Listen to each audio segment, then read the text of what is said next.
আসসালামু আলাইকুম। তো গাইস, আমার রাজকন্যাকে নিয়ে আমি হানিমুনে ঘুরতে পারলাম। তো আমি এখন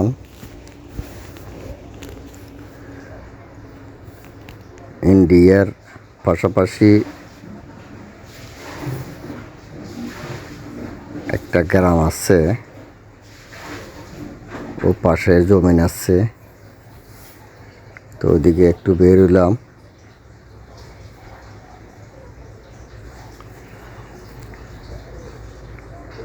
বিকেলবেলা খুব সুন্দর লাগতেছে আমার কাছে, তাই একটু বের হলাম আমার রাজকন্যাকে নিয়ে। ভাবলাম ঘুরতে পারলাম, আপনাদেরকে একটু দেখাই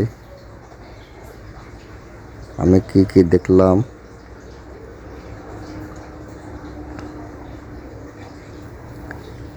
আপনাদেরকে আমি শেষে কিছু ইন্ডিয়া বর্ডারের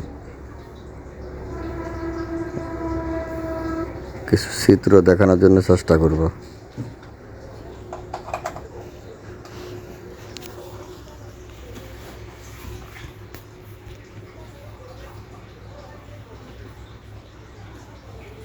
আমার রাজকন্যাটার এখনো দাঁত উঠে নাই,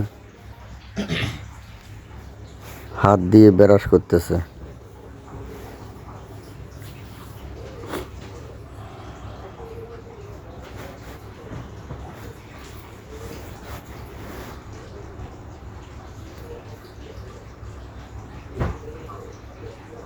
সবাই দোয়া করবেন আমার রাজকন্যার জন্য।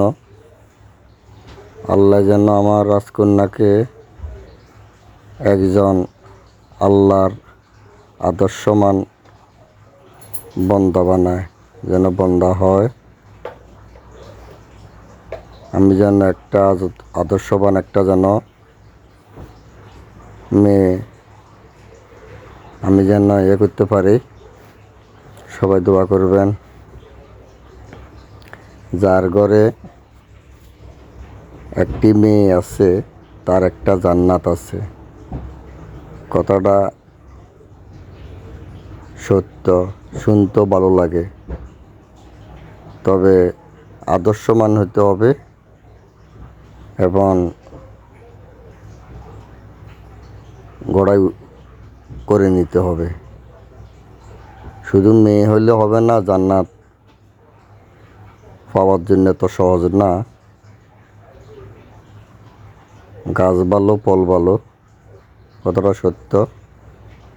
তো যাক, ওয়াজ করবো না, আপনাদেরকে আমি দেখাতেছি।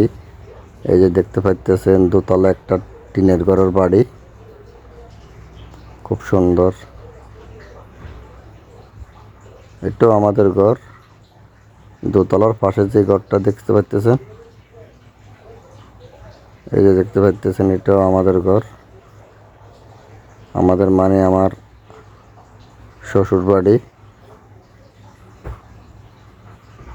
তো এই যে এখন আপনাদেরকে দেখাবো ইন্ডিয়া। এই জমিনগুলা বাঙালিয়ে যারা বাংলাদেশি তারাই চাষ করে। এখন যেটা দেখতে পাইতেছেন, এটা হচ্ছে সৌর বিদ্যুতের মেশিন বসানো হয়েছে এখানে। কারেন্ট যখন চলে যায় তখন এখান থেকে সৌর বিদ্যুৎ সবাইকে সাপ্লাই দেওয়া হয়। সবাইকে বলতে বিশেষ করে তাই না,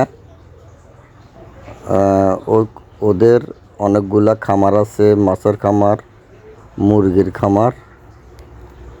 তো এখান থেকে সাপ্লাই দেওয়া হয় বিদ্যুৎ না থাকলে।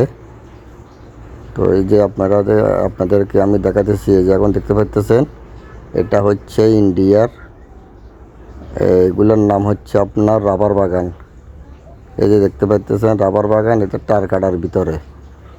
আমি তারকাটার পাশে আছি। তো দেখতে পাচ্ছেন, সবাইকে অসংখ্য ধন্যবাদ পাশে থাকার জন্য। যদি আমার ভিডিওটা ভালো লাগে সবাই শেয়ার করে দেবেন।